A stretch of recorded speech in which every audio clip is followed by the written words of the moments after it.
Good morning. Good morning. Welcome to Lyceum. We're very happy to have everyone here today. Those here physically, virtually, and of course spiritually, we're always happy to have you. Remember, those who are watching virtually, if you have questions, feel free to put your questions in the comment section. We'll answer them as the as we go through Lyceum today. If we don't get to it, we'll answer it afterwards. So this month we are continuing talking about mediumship. Not really how to become a medium, more of the philosophy of mediumship. There's a few things I need to go back over from last week. So when the Fox sisters, the Fox family, started communicating with spirit through the wrappings, based on last week, we know that's the physical mediumship. The wrappings are physical mediumship. When the mediums here at Cassadaga, you go for a reading, that's more mental mediumship. So we talked about the difference last week. I want to remind everyone clairvoyance, clear vision, being able to see spirit. Clairaudience is clear hearing, being able to listen to spirit. And clairsentient, clear senses, being able to sense mediumship, spirit. Okay, are there any questions from last week? Seeing none, we're going to move forward to our guest teacher today is the Reverend Claire Van Cott. Reverend Claire is a registered medium here on camp. I always say campus, here at the camp. She's also a healer, a teacher, extraordinaire, a little bit of everything. And she is on the board of trustees. She is a trustee member. So I'm going to call up to the podium, Claire Van Cott. Welcome. I'm supposed to say what you're going to talk about? Yeah, I'm fine. Hi, everybody. How are you today? Thank you for coming to Cassadaga, and I hope that you enjoy your day here today. So the first thing I would like to say is I am a spiritualist. And how did I become a spiritualist? And I know we're going to talk about mediumship, but spiritualism is one of those things that I never really registered in my brain when I was younger and I was reading Edgar Cayce and things that interest me. It never really registered because he doesn't talk about the religion. So I became a spiritualist because I ended up finding Cassadaga Spiritualist Camp in my quest for personal development. I had resigned from my position as a stockbroker for over 25 years. I was already in the state of Florida and living here. And all of a sudden, somebody this is before I resigned, they said their mother was going to Cassadaga, sort of in a hush. And so I was, where is Cassadaga? Tell me all about it. And so I ended up coming here, and we came for quite a while and attended services. And the first thing that registered in my brain was our principles. When they said that forgiveness was available to everybody here and now and in the hereafter, my brain just said, oh, that makes sense to me. I understand that. My heart, my soul, and my everything gets that. I had spent years fighting with my dad about religion and how is it that if somebody doesn't know one particular sentence that they are not saved? How is it? All the people that have lived and died and passed this land and how they've managed to survive and all of them are sitting in limbo? This just bothered me to no end. Anyhow, so when I found spiritualism, it was a lock for me. It was a home for me. It was something that I understood that I could find. I was always I was mediumistic as a child. I didn't understand it. I didn't call it a certain name. I was the joke in the family, but I was one of 7 children, so that's an easy thing. Somebody's always a joke. I would have situations and tell people things, and basically they would just make fun of me and tell me my hair was red because I was adopted, and I said, no, nobody adopts a child when you have 7. It just, again, didn't make sense to me. And then as I got older, I became a single mom, and I was working full-time as a broker, as I told you. And in my conversations with my clients, things would come out.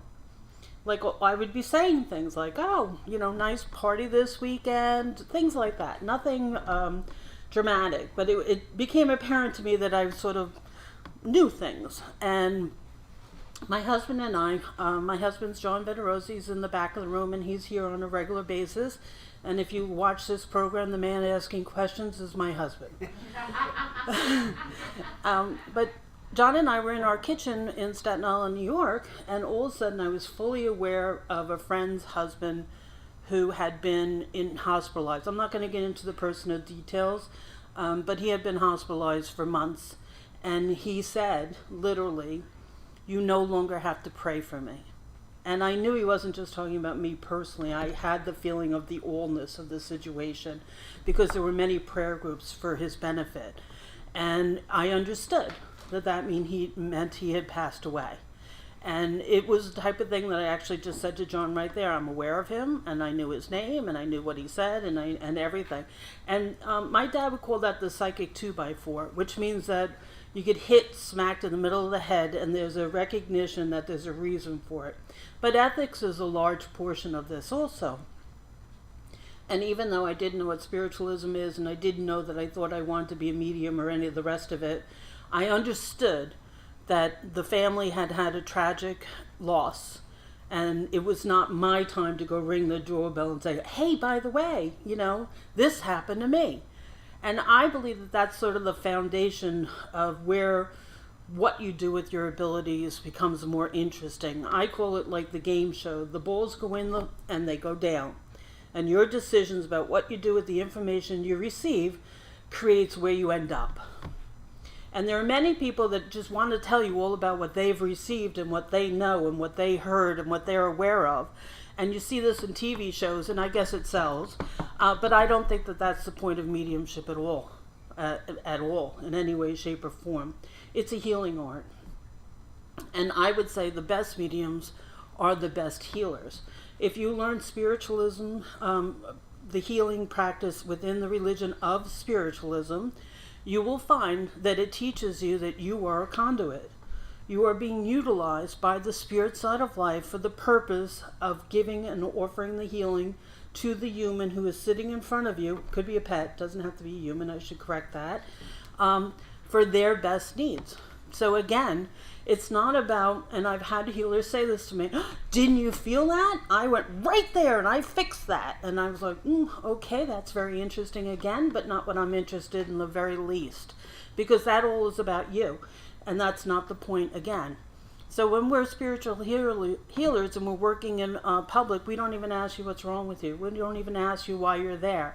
We believe that spirit, infinite intelligence, which again is another very key word, the intelligence of spirit understands what exactly it is that you need or don't need.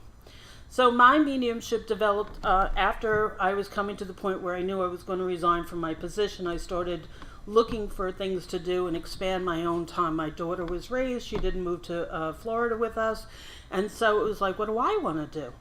Which is a new and interesting sense and feeling. And I truly believe that that happens to a lot of people, that as your needs and your expectations of what you have to do for yourself and your life and your family release, you become more aware of yourself, and you become more aware of the things that you were naturally doing as a child. And so it became quite obvious to me once I started taking classes that A, I liked it, and B, I was good at it, and 3, it was fun, so I'm going to just keep going at this. And I had an opportunity, and it was interesting. I didn't start here in Cassadaga. I started off campus taking classes with one of the reverends here, Maida Jones. And I'm a New Yorker, so you don't ever go anywhere without telling somebody where you're going. So I called my daughter in New York and I said, "I'm going to this place and I'm going to go take a class, and it's here," as if she knew where here was in Florida. But it was just a protective measure to make sure that I was safe. And then I became open and aware of what Cassadaga truly had to offer, versus what I had seen, which would have been the Sunday service and stuff.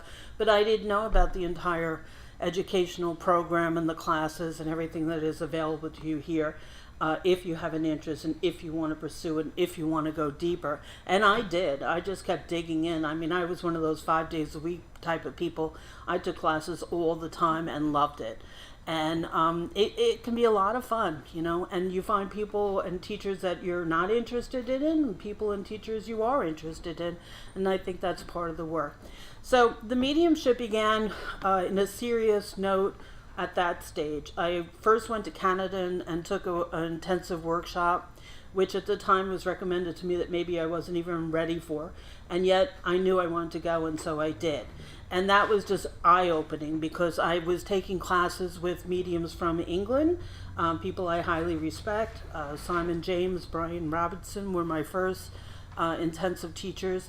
And once you understand that Cassadaga is a place, yet there's an international community that is practicing mediumship. And there is such a thing as the American style versus the UK style. And they're blending more and more as we go forward. And for me, it just became very, very interesting. I'm just going to give you sort of like a little tidbit of what could be, I can be quite type A when I want to be, quite frankly. And so I'm taking a class, and one of the exercises was to bring through mediumship, which was just about every exercise in one way, shape, form. And I was describing this person to absolute detail, and the person was totally recognized, and then the woman said that she's absolutely correct in every way, but the woman's alive. And I was crushed. What kind of a medium gives living people? and that really stayed with me, and I would beat myself up about things along that nature. And then you come to an understanding. That particular person had some memory issues, and so for me, I can pick up people who are having memory clarity issues as deceased. And so the positive note for that would be that those people are being loved by the other side of life when they're not clearly with you. And I think that's such a blessing to even think about that, right? But literally that bothered me for years. Why, you know? And I've gotten to a point where you understand that if you sit around and chip away at your mediumship and say, what was psychic, what was mediumistic, every step of the way, you will drive yourself crazy. And so I've understood, or come to understand, similar to what I said about the ethics, that what I give somebody is probably for their best, and they confirm that it's for their best. So I have to step away from it as to being very clear with myself about what it is that I'm doing, and that it's okay if somebody gets a psychic reading and I believe myself to be a medium. Because psychic is the foundation of mediumistic ability. We all have psychic ability. I like to describe it if you were a cave person and you were going out to go get your lunch and you didn't check and think to yourself, what's out there? You know, you might be lunch. That's when your psychic abilities come in real clear and handy, and that's why we have them. It's just that basic. You know to check and say to yourself, what's right outside that door? Am I okay? Am I safe? And so then you would then confirm that and then go forth. And then your mediumistic abilities are a kick-up, which can be, it's very natural when you lose a loved one to feel their presence in your home, to feel them on your bed, to see them at the end of your bed, to hear their voice. That would be them acknowledging that they are okay on the other side of life. Where mediumistic abilities, you can be trained, you can practice, you can fine-tune it, and then you can turn it on and off when you want it to be on and off, versus if you're on all the time and you're exhausted. People say, oh, well, you know, do you read people when you leave, walk around outside? I was like, no, I'm not that nosy. I don't care, you know. It's not the kind of thing. But I have walked past people and heard things, but it's not always the correct or appropriate time to turn around and say something to them. Sometimes it's not about saying everything that you hear. It's about understanding that you are privileged with that information, and so therefore how you present it is of utmost importance. And I understand when I meet with my clients, they can take everything I say absolutely, positively, literal. And so I go over it and explain what I mean clearly, because I don't want anybody leaving. For example, I made a statement to somebody about how the husband sort of like tapped the wife on the, you know what I mean, and walked away. And then she sort of decided that meant that her father was the type of man that would approach all women. And I was like, no, I didn't say that. I didn't say that at all. And, you know, you could say, well, we had a bit of a language barrier, but no, it was totally I have to be super careful with how I present my words in that regard. I was just talking about a friendly, interaction between spouse. Anyhow, so I have understand that my mediumistic abilities are something that I need to work with and train, and I love to continue to educate myself and work with people that I respect and work with people who push me. If you've ever taken one of my classes, you'll know that you'll get a headache because I'm there to push you. And so it's not, if you want status quo, next night somebody else is teaching, go over there kind of thing is the way I describe it. And when you come to my classes, I'm going to push you because I think that you need to know what the detail of life is. Mediumship does need to have, you do need to describe the spirit. It's not grandma's here and here's your flowers, and she loves you, by the way. And I would make a joke with my daughter every time somebody talks about their grandmother, my grandmother, and that how my grandmother made me cookies and my grandmother did stuff. I just bust out laughing. My grandmother never made me a cookie in her entire life. I don't even know if she provided cookies in the house. We got little saltines that were square cheese wrapped in plastic. You cut it in 4 and it went on the square cracker and that was your snack. It was like, eek. But that's what she provided. That didn't mean I loved her any less. I love her quite a bit, and she tends to be one of the people that comes through, my supportive people on the other side of life. So I've been aware of my guide since I was a kid, but I believe it's a personal, private relationship and not necessarily something I have to share with other people. But I do remember my dad walked in on me as a child, and I'm in the room, and I'm with my guide. I never would have been able to say those words to you. His lips didn't move, and we were communicating, and we had been doing that for a long time, and it was very natural to me.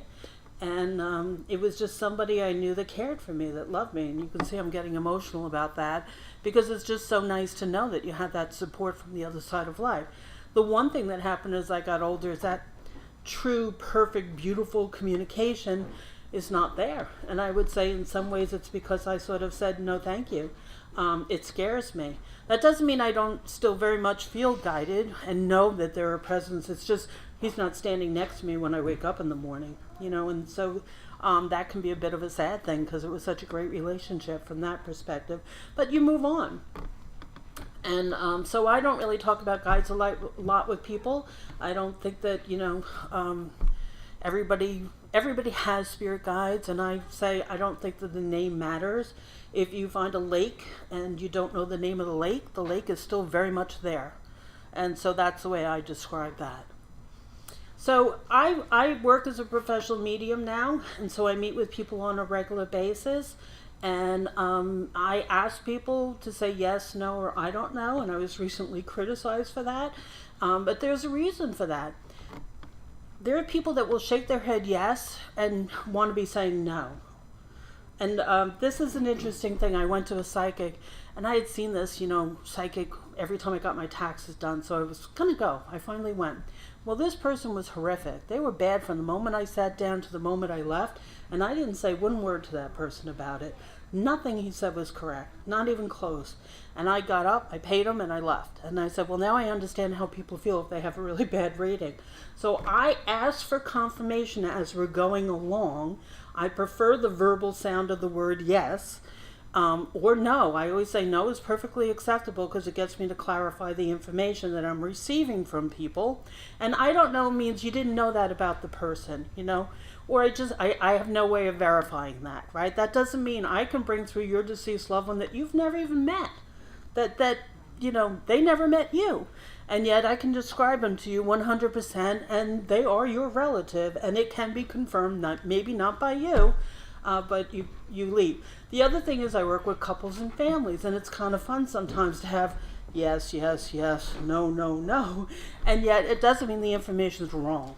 We all have different personal experiences with people, and in my mediumship I also find that people are, what's the message? I don't like that. I just don't like it. To me, the message is the information that I can show you from somebody who's deceased that's accurate isn't that enough of a message? Doesn't that stop you dead in your tracks? Do I have to say, oh, and here's your flowers, she loves you? That annoys me on a personal level. Yet sometimes there is truly a message, there is truly something.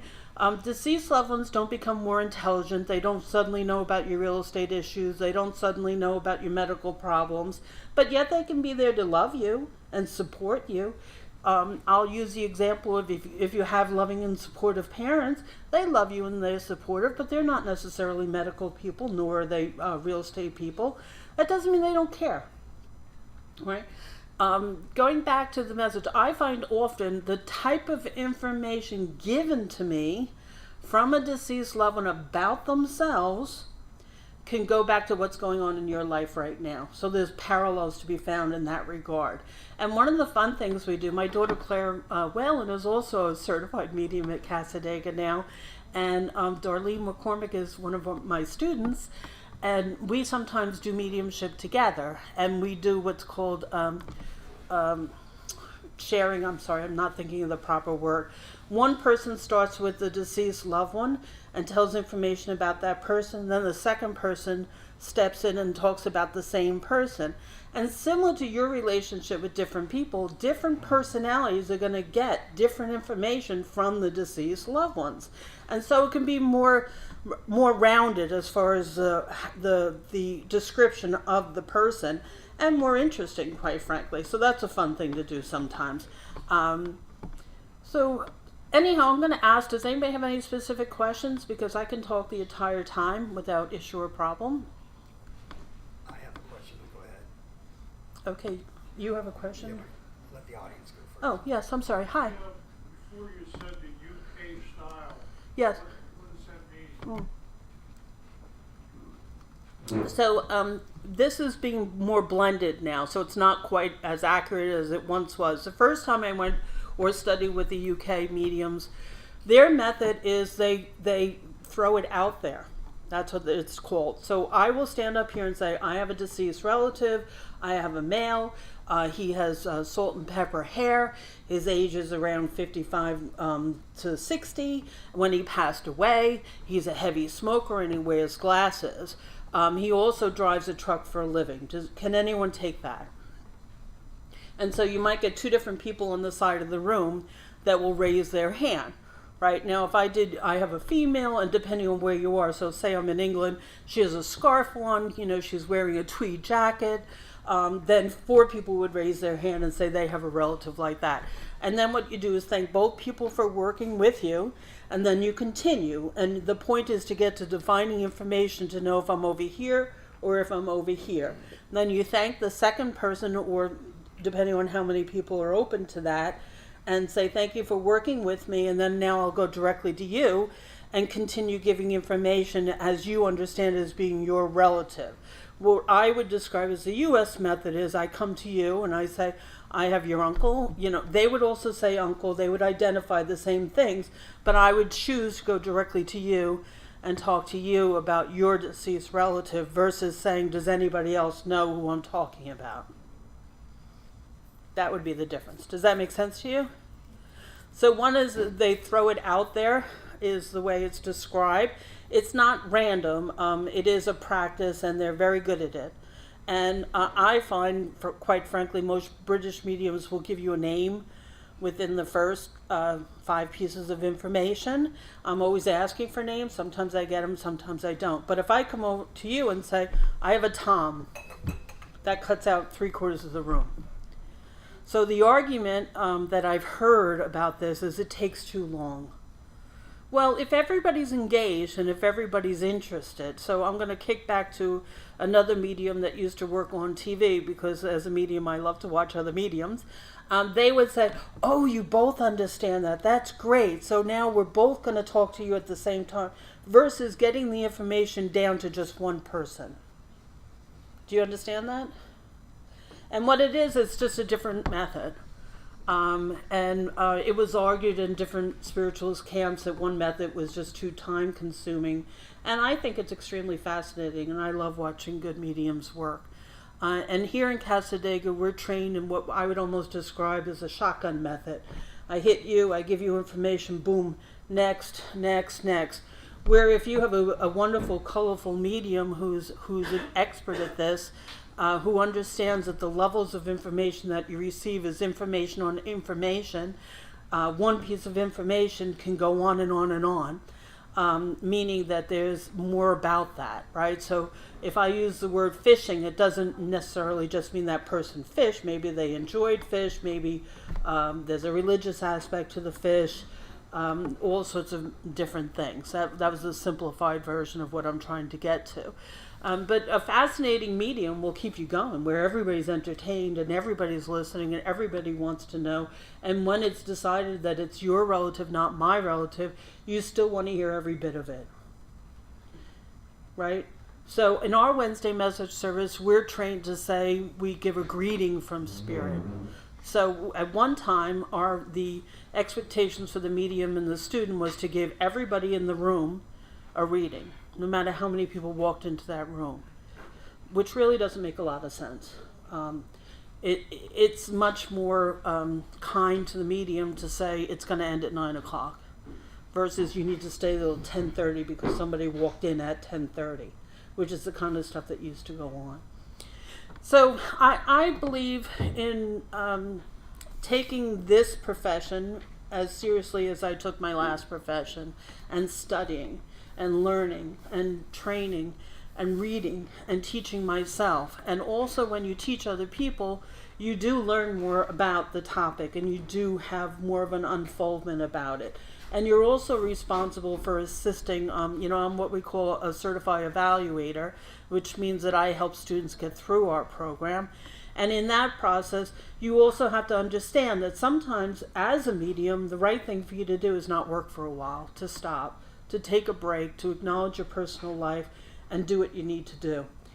If you're sitting there attempting to try to read just because you have electric bills and the damn thing has to be paid, you're not necessarily working for your highest and your best. Now, we have electric bills. We all have bills. And if you're a member of Cassadaga, especially an involved member, you spend so much time volunteering, sometimes you wonder if you'll be able to even have your own career. It's that much.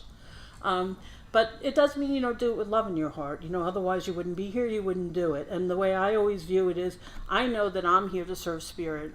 That's all I need to know. I don't need to know what your story is or what the politics are. Some people say, oh, Cassadaga has such horrific politics. I don't know a place that doesn't have horrific politics, so that to me is just noise.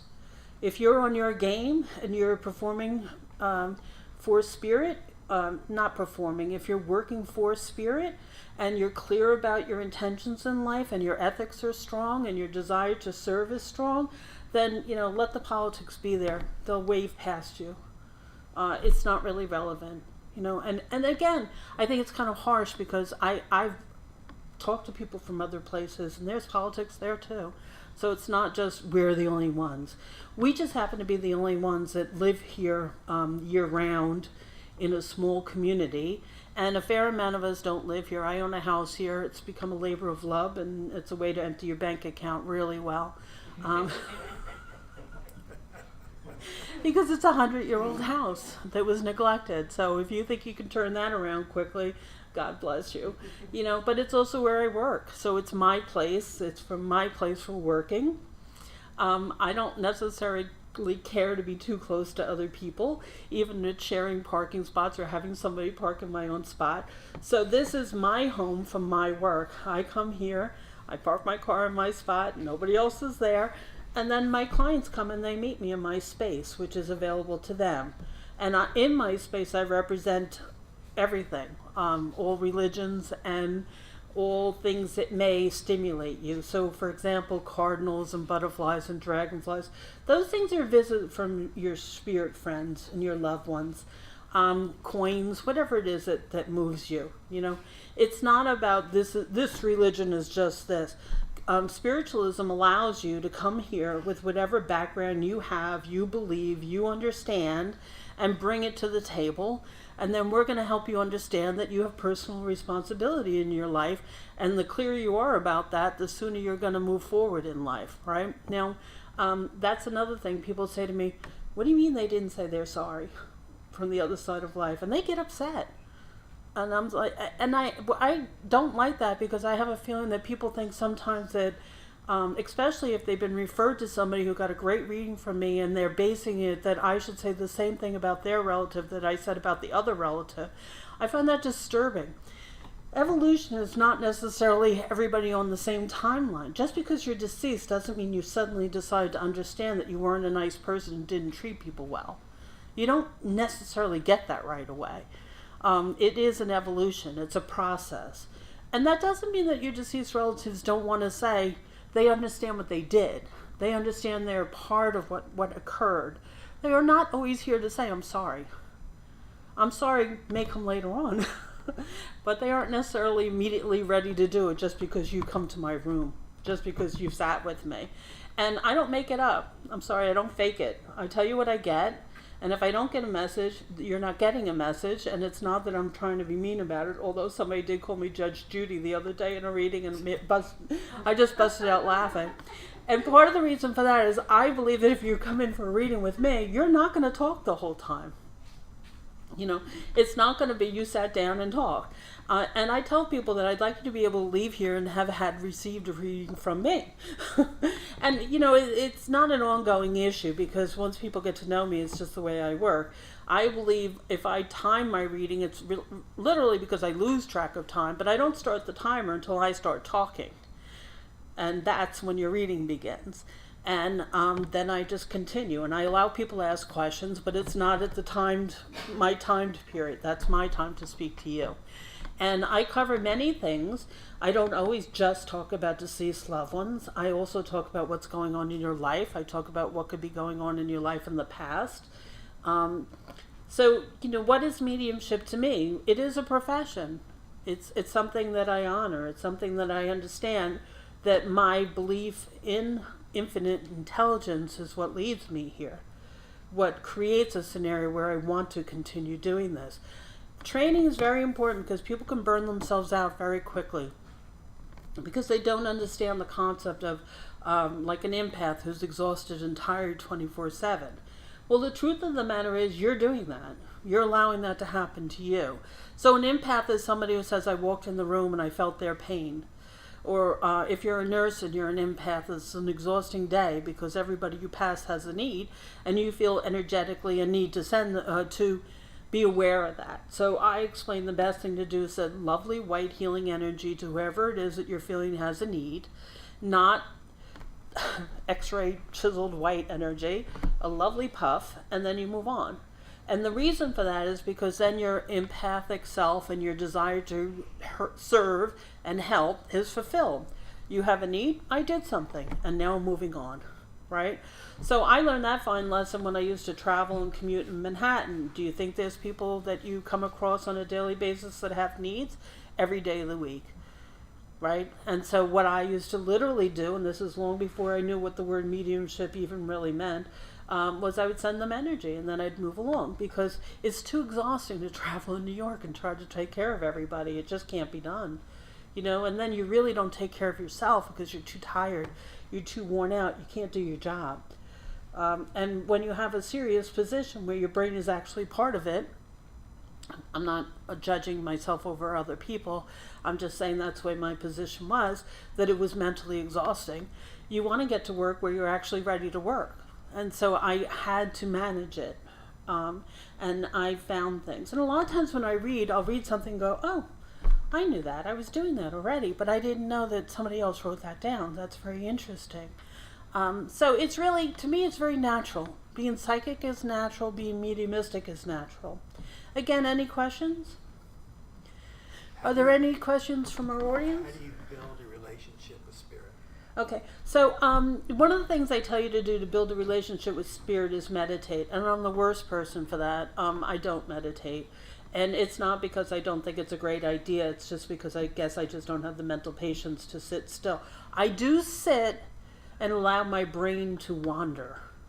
Sometimes I catch myself and I could be watching TV and my body's bobbing a little bit, and I know what's going on. I'm connected to spirit. So it's just like a little body movement that I have. And what it is similar to when you go to sleep at night, you stop thinking about things, you finally relax, you finally get into a zone. I believe that when I read and I read spiritual information, I'm strengthening my understanding. I'm a strong believer in this. Your education on mediumship, I believe, for me, this does not mean anybody else needs to agree with me, is like a tree. You want to go to the highest, best sources and learn from them as much as you can. Not because you will be just like them, but because you're going to the strength, you're going to the power, you're going to the strongest points. So sitting in the power is literally just relaxing, sitting still. I call, there's praying, which is asking, and there's meditation, which is listening, and then there's sitting in the power, which is just being. You're not asking for anything, you're just opening yourself up to it, you're allowing yourself to be in the vibration of higher energies. When I describe it to my students, I say think about reaching your energy as high up as a football field, and then feeling the energy that's flowing up there. It's actually that way for me. Anyhow, and then connecting into that. So you're connecting in with the universal source. You're allowing yourself to be part of the all. So on a daily basis, before my clients come, I have a couple of minutes to myself. Before my readings, I say an opening prayer, and I don't invite my clients to join me in the prayer. It's all, I have them as part of the prayer, and then I do my work. I believe that I close down. People are like, oh, you have to shut down. It's like, I don't necessarily say, and I'm over, but I am over. And a lot of things like similar to when you're going to do a spiritual healing, you say an opening prayer to yourself, and you basically turn the light switch on. And when you're done, you turn the light switch off. It's the same thing with mediumistic work, only I don't have to think about it. I don't have to make a note to do it. I do it automatically. So the more you allow yourself to condense your energy into when you do want to work and when you do want to focus, the stronger and clearer it is. I like to say to people, when you get information, because people get random psychic information all the time, if you cannot fill out a police report, if you can't say what time, who's going to be there, what the car tag is, what color the car is, then basically you have incomplete information. So you can't run around and warn people about things that you can't really tell them when it is. It's like if a psychic tells you, and not to pick on any psychics, I believe that psychics are wonderful, you have a car issue. Okay, unless you're aware of that car issue right now, then what are you going to do? You're going to take your car to the mechanic once a week? No. They should tell you, and you can stop being concerned about that after 2 months or something like that. There should be a timeline on this stuff. It's like, don't set me into a twirl and then send me home. That's not helpful. That's not helpful information, you know. If you can say you have a car issue and, you know, and it should be addressed, that's okay. I get that. But my point is, people sometimes, again, it's all about them and not about what they're leaving somebody with. I sometimes say, are you thinking about your car? You know, and the person will say, yes, I'm looking at it. I know that there's an issue and problem. Great, so why don't we address that? You know, versus somebody say, watch out for accidents. Like, really? For how long? For my whole life or 3 whole lives? You know? Now, have you ever driven down the street and you hear very strongly, change lanes? Yeah. Change lanes. Don't think. Just change lanes, right? And then I used to do this thing for fun. I called psychic GPS. Sometimes I would just get off the highway, especially I was new to Florida, and just see where they take me. It's like, where are we going? I don't know. You know, I don't, you know, that's the lovely thing about having mature children and people that know how to cook for themselves at home. I don't have to be home. You know, I can be wherever I want to be. And so sometimes I would literally just allow myself to be driven around a little bit and see where they were taking me. And I don't know that there was any great rainbow at the end of that sentence. People have done that and they ended up here at Cassadaga, which is very interesting. And for me, this is just more, allow yourself to understand that it's okay to trust. And learning to trust means that you do it. You just do it. You just go with it. Any other questions? No, not here. Great. Well, I just want to say thank you for allowing me to speak, and thank you for allowing me to serve Spirit. Thank you, everybody.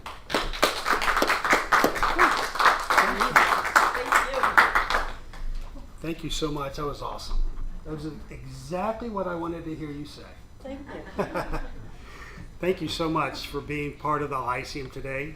Next week, the Reverend Judy Cooper will be here. She will be talking about her experience and her journey becoming a medium. Thank you, and God bless. Until we meet again, have a great day. Thank you. Take care.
Your heart feeling lighter, and your ego getting smaller, like the loosening of a collar, and your purpose getting clearer.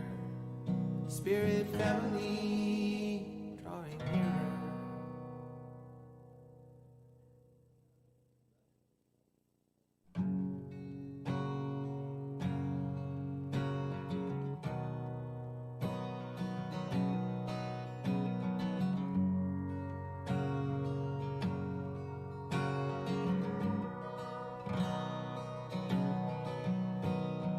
I know a man who's always expecting a prize,